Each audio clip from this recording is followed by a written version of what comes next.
everyone. I'm Caitlin, And I'm Kylie. and we're coming live to you straight from the Hive.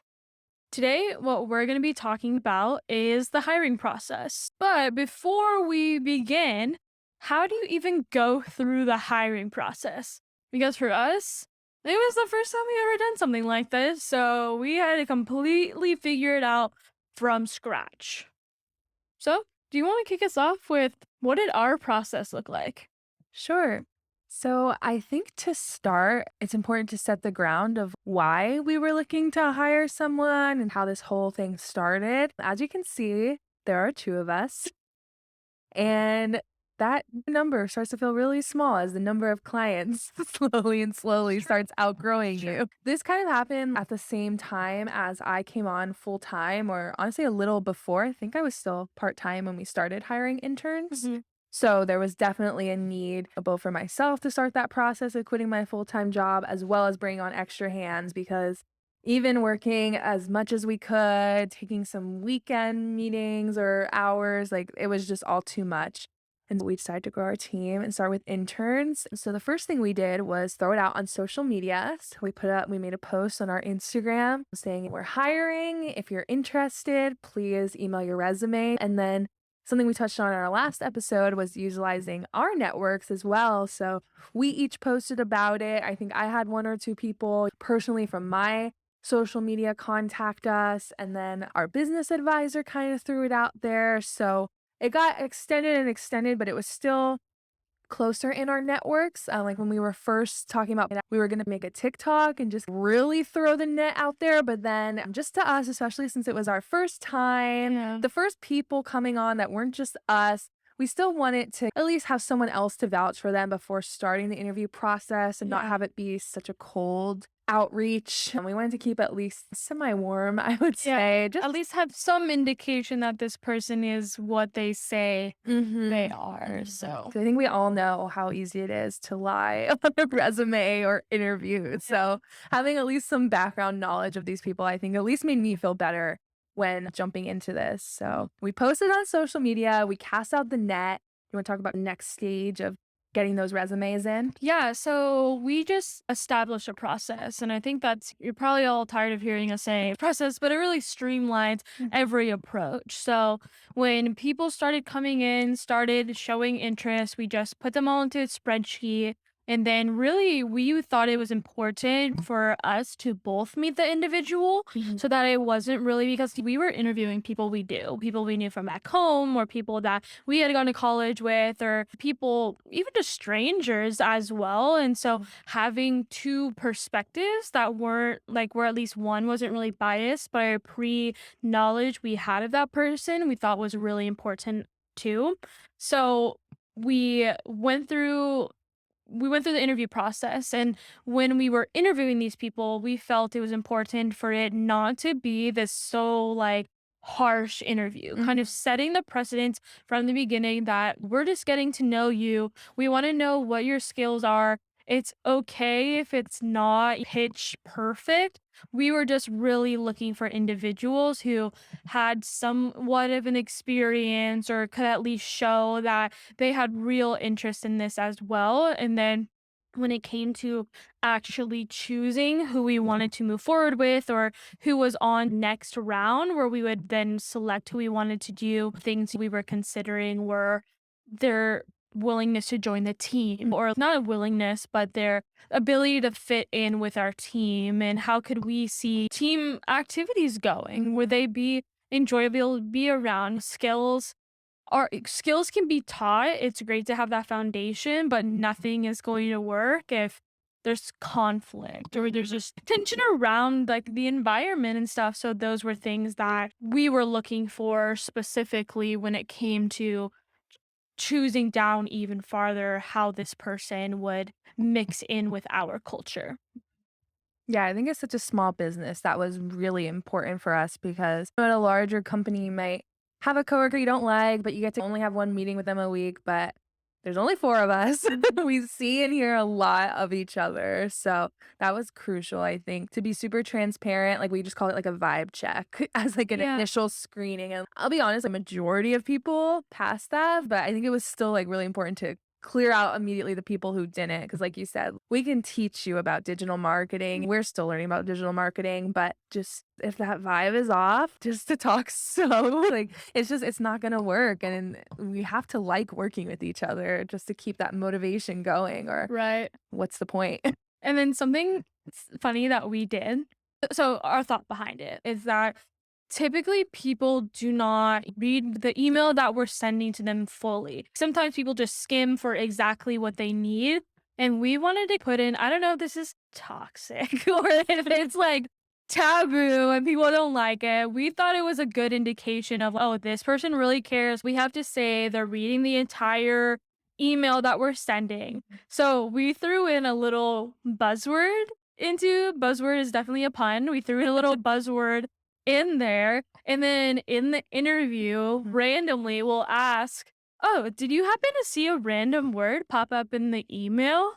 And some of them said no. They were honest about it instead of lying because immediately we asked them, like, oh, what was that word that you saw? So there's really no way to lie about it. Yeah. But what was the word? Honeycomb. It was honeycomb. Stay on brand. Of course, it had to be related. It's a silly little test, but it showed to us who was really in it from the get-go too, and it wasn't it honestly, it did not affect anyone because No. I think if we're being honest, Cameron, who's one of our interns, I don't think he saw it looking back on it, and he has been an amazing individual for our business, so we did not hold that grudge against him. Cameron, if you're watching this, we chose to like not think about that. Just something a little funky to throw into the process. But and then I think when we were articulating like to these individuals as well, we were very open about what the job description was going to be like. We wanted to be just crystal clear so there was no confusion about anything.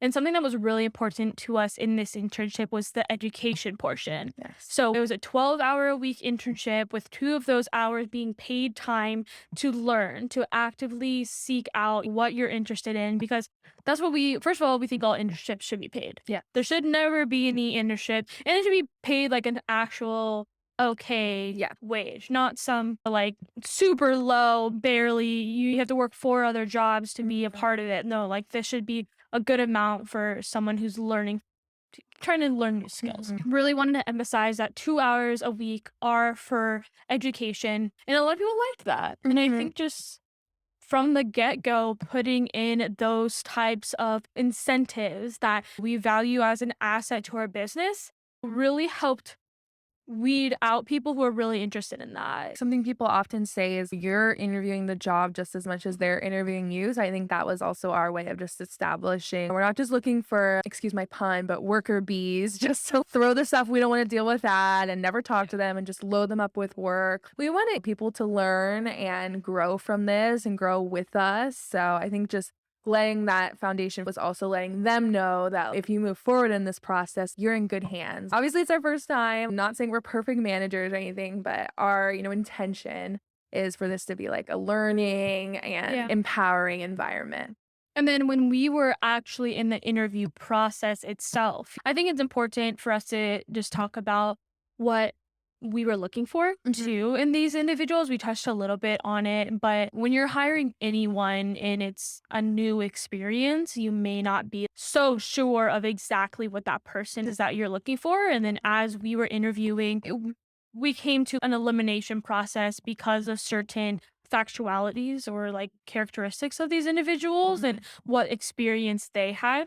So when it came to us, and I know this can't really be applied to multiple people unless you're like hiring for our role as a digital marketing intern. But I think the sentiment is just identifying what qualities and what experience you would like for someone to have and then finding the people who fit that. So for us, what we were looking for is we wanted people who had taken initiative. They had the drive with some of the people that we had gone through and we were really thrilled about, and they're on our list too. If we're hoping to hire some interns soon eventually, we would come back to them because we really liked these about them. Like they went and they started marketing campaigns, or their company didn't have any marketing at all and they took the initiative to start that at their company. So they might not have a ton of experience, but they had that passion and that drive, and they were then able to speak to, okay, this is what I did at my company. I have XYZ experience because I tried and I did this. It wasn't so much about,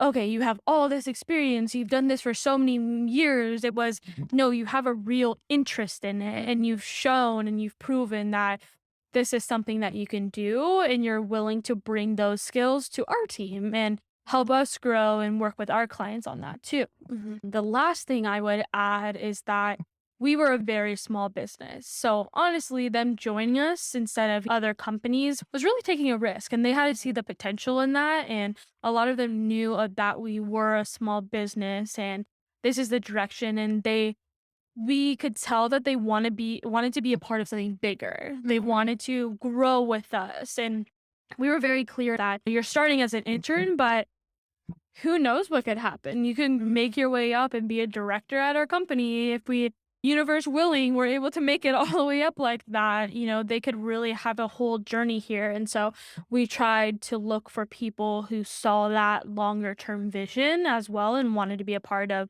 that journey with us. And then speaking of journeys, I think this whole process only took us maybe a month or so. I feel scheduling was a big thing, especially with both of us wanting to meet with all of them. So we had the collection process of getting in all these applicants and we cut it off at a certain point. I think maybe a week or so. Yeah, I think it was a pretty short amount of time. And initially we were really worried, I guess you could yeah, say, that we were gonna get nobody because there's all this talk of the labor shortage and how no one wants to work and yeah. how tough it is to hire people, especially as a small company with 0 employees. But we got way more applicants than Like I think. 18 people, like Yeah. 18 people. And I remember telling clients about it and they're like, Whoa. "Oh, you're set."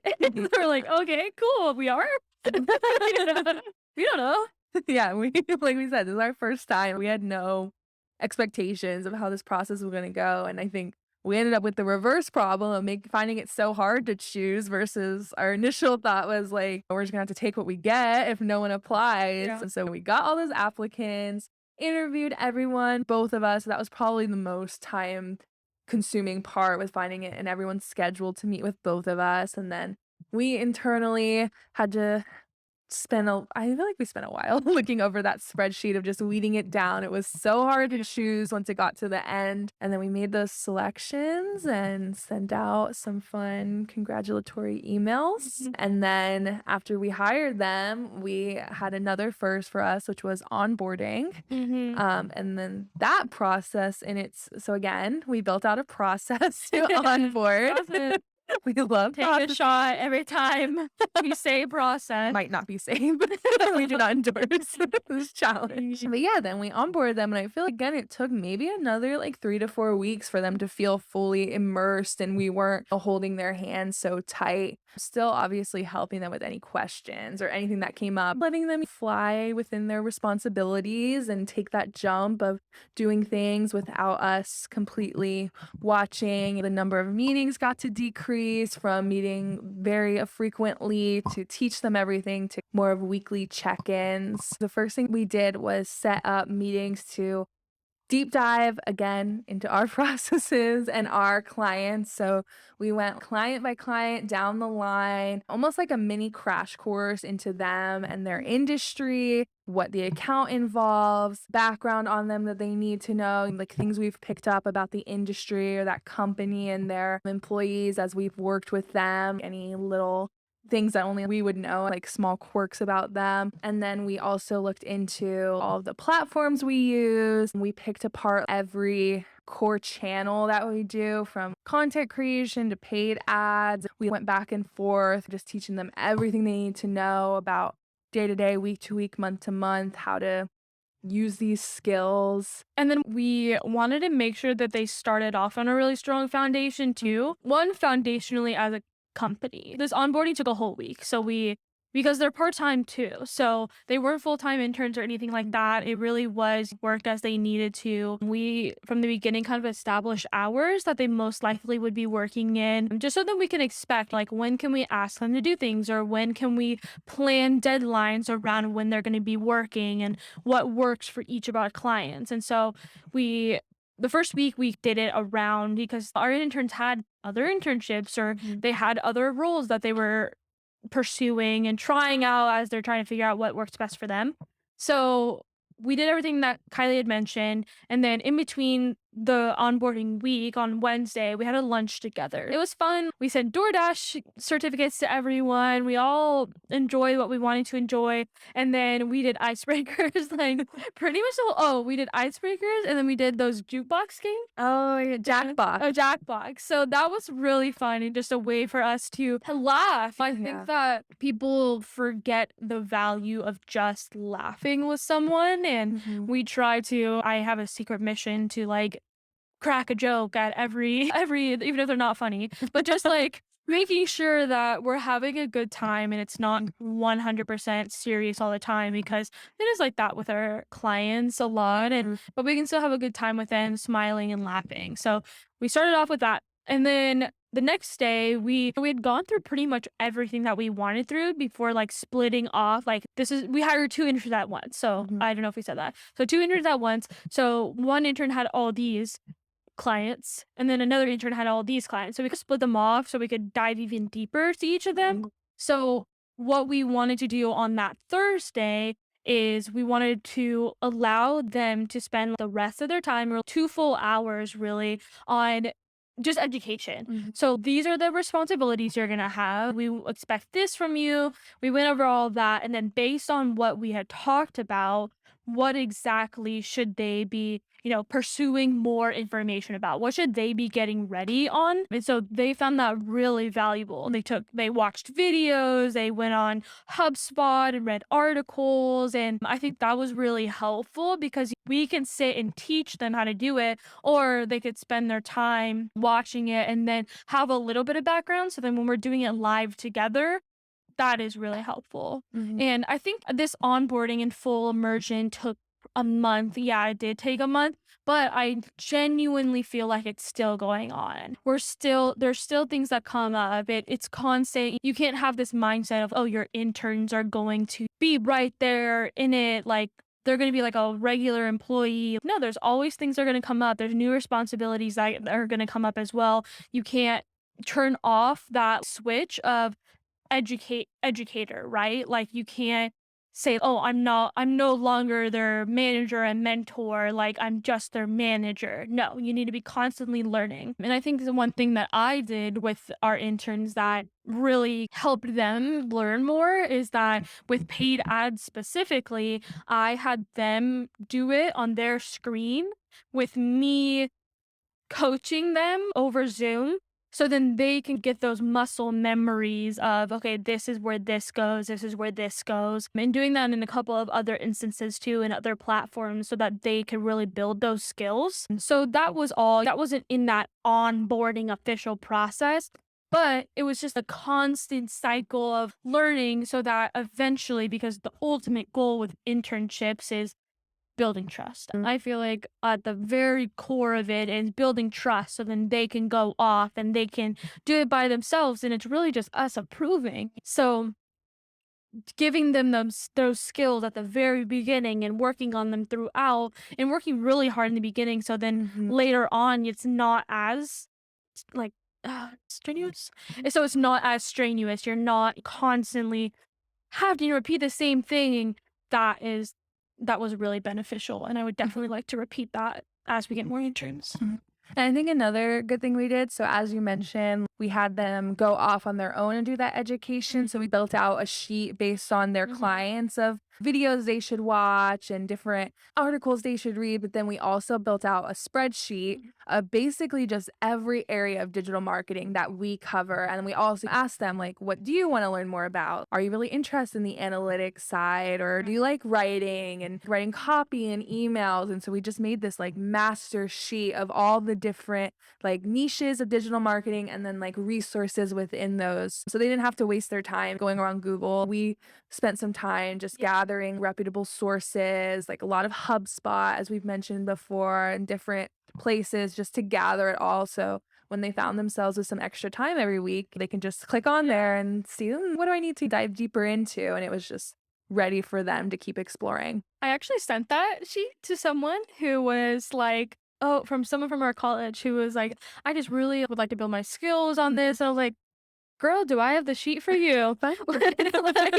Here you go." And I just sent that to them because after we had completed it, we were like, "Wait, we need to do this. We need to have our own tab in this Mhm. sheet and do it." And so we did and just started like picking away at it as this kind of as our interns were doing it. But Mhm. yeah, it was a really valuable sheet that we can just whenever someone asks us, we just be like, "Here, start here. Yep. Start here." Great. And then I think it's having a team is only as strong as the management of that team, if that Mhm. makes sense too. So if you have this team, if there aren't really great systems in place or they don't have a very clear idea of what needs to be done, when it needs to be done, chaos, like Yes. absolute chaos. So what we did, I think we should just get an affiliate link for as many times as we like to promote Asana on this thing. But from when we got interns, Mhm. Kylie and I really were like, okay, we need to have one centralized location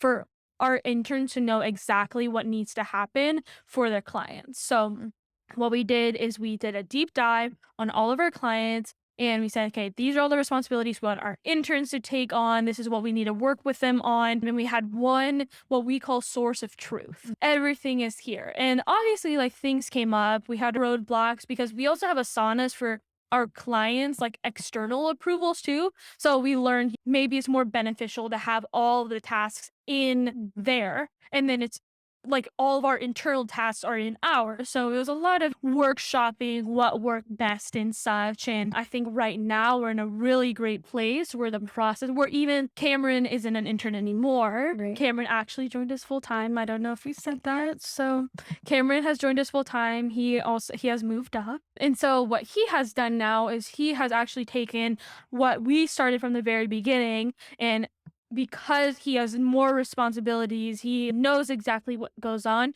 He has organized that Asana and all his clients in a way that makes sense for him.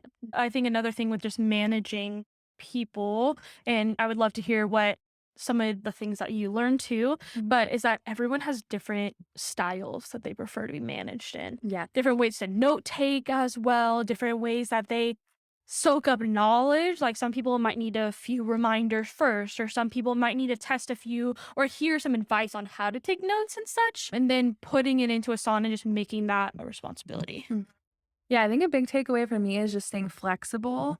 So I think something, even when it was just the two of us working, and just something that we've kept like with all different clients, is there's not going to be one rigid way that anything goes. The biggest thing I've learned, both from managing people and just running our own business, is nothing is cookie cutter. Something's going to pop up. As you're saying, someone needs a different way. It's just nothing, and even in just marketing in general, nothing is just going to flow the same way. So just being able to stay fluid and adapt, though managing people and working with more people now than just the two of us has helped me strengthen those skills and adapt to the new ways that work best for them, because that's all we want, is it to be easy for them and Yeah. successful, because then that reflects back on us. Yeah, I think something we preached to them a lot was like, we just want things to be as efficient as possible, not Yes. in the sense of like, be efficient so you can do even more work. No, so that when you're done, it's efficient because you didn't have to do it 5 times over and over again. And I think in order to be more efficient,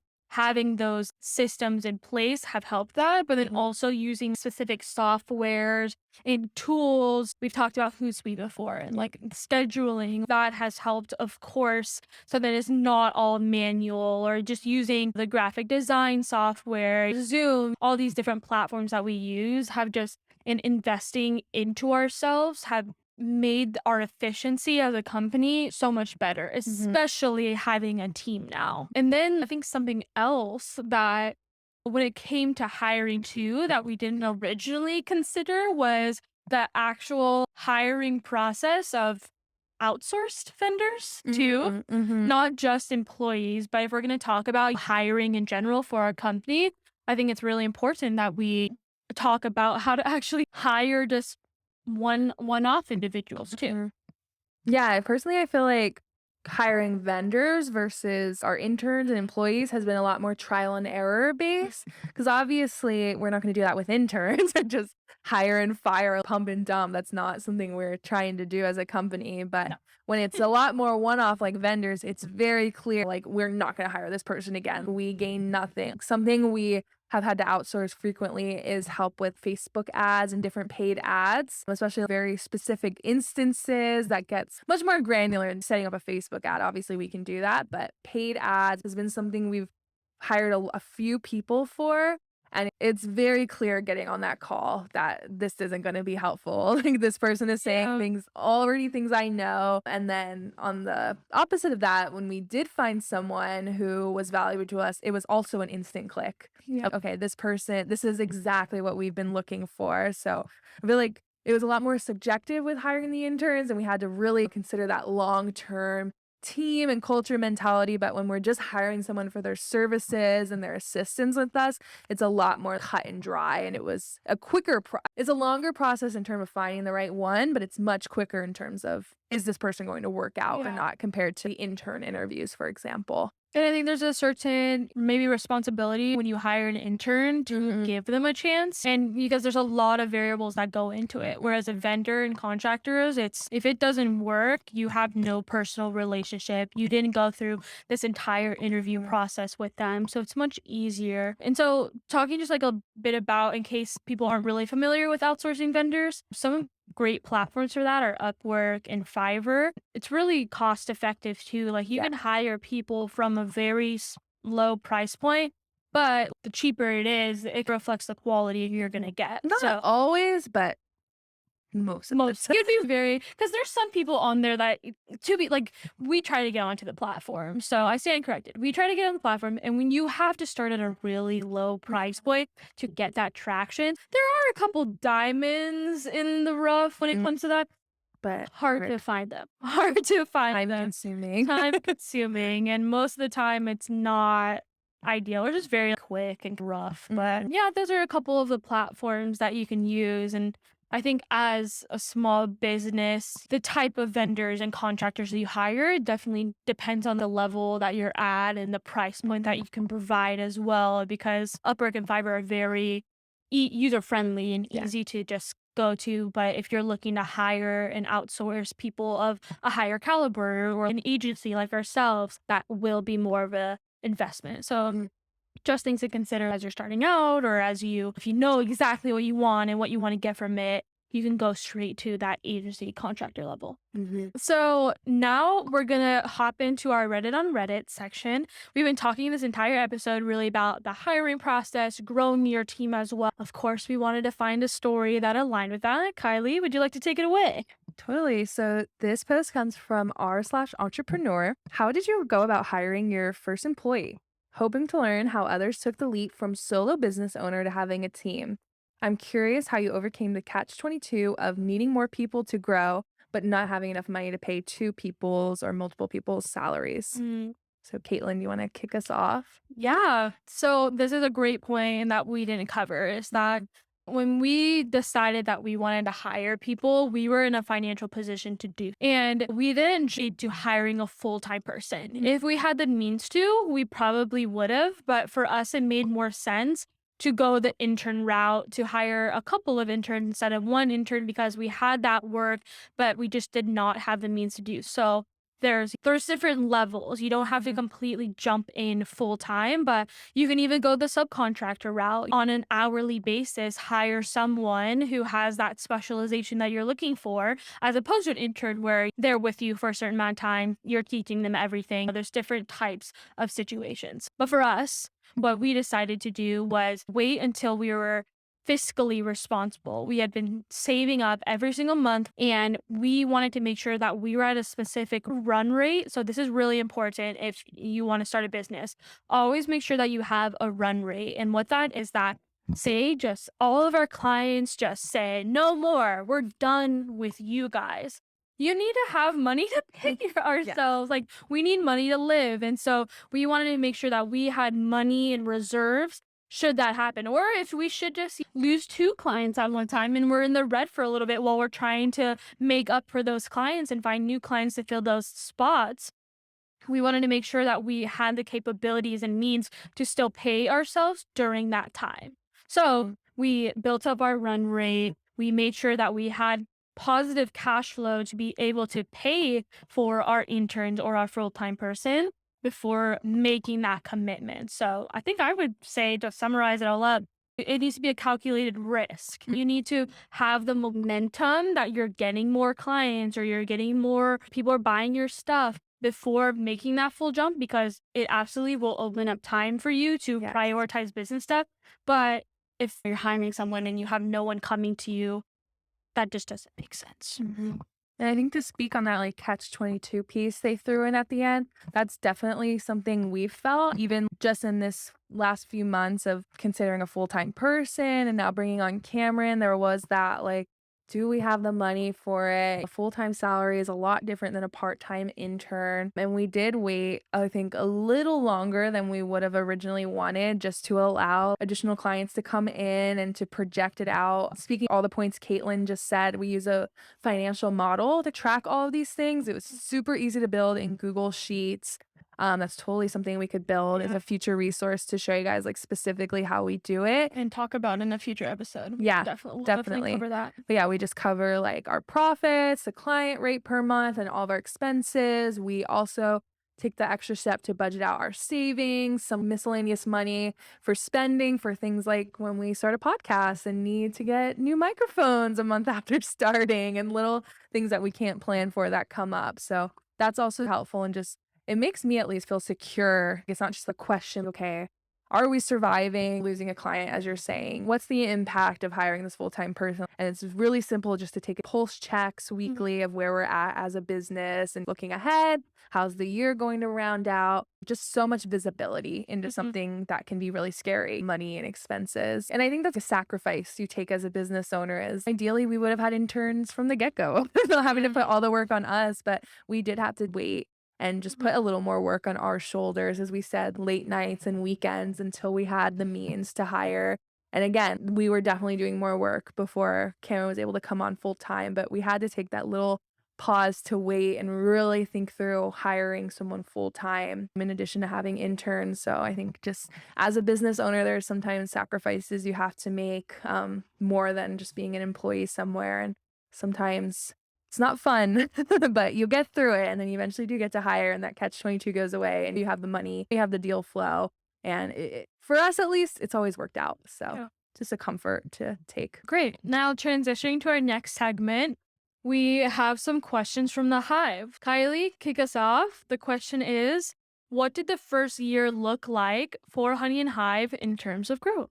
So we are very close to our first year. So I guess we're capable of answering this. May 1st is when Caitlin went full time, and it's the 1 year anniversary of Honey and Hive. And we've been really lucky to have a really successful first year. As we've said, we hired 2 interns, now 1 intern, 1 full time employee, all within the span of a year. We have around 15 clients, and we started with what, like 4? 4, yeah. And we still have those original 4, which feels really good. So also retaining those in addition to gaining new clients. In this year, we've been able to grow our team and grow our client list. Like something that we also really want to prioritize in this first, even 1 to 2 years as we go into the next year is just solidifying our processes. There's another process shot for you. Solidifying our processes, our services, who we are as a company. We really wanted to focus on setting a really strong foundation for, the hopefully long future of our business by not just exponentially growing and taking on as much business as we can in this first year, but providing quality work, nailing down what we're really good at, what we do have to outsource, and just making sure we know ourselves really well as we continue to grow and scale and put ourselves out there more and more. I'm getting a little cheesy, but I think in the first year we grew as individuals too, and as business owners.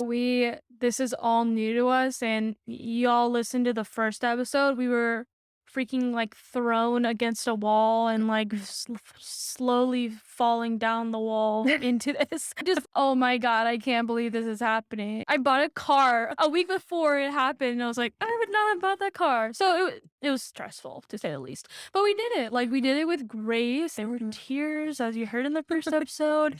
I was upset too, but we made it happen and we found the people that we needed to find in order to make it happen, and everything happens for a reason, and now we couldn't even imagine not doing this. We're talking about hiring and stuff like that, and we're like, we never have to interview for a job ever again. Like, Like, that's the goal. Like, yeah. that's our goal. And so we grew, we learned so much this year. That's just naturally going to happen for all those aspiring entrepreneurs out there. Absolutely use this as a resource because we Yes. use a lot of resources, but you're going to learn so much through trial and error. One big thing that we did grow in is we have identified like our ideal client even more too. We learned who we don't mesh well with. We learned the services that we don't really want to provide. We definitely saw growth within ourselves. And then also in terms of our business, who we really want to service and who we want to have relationships with as well.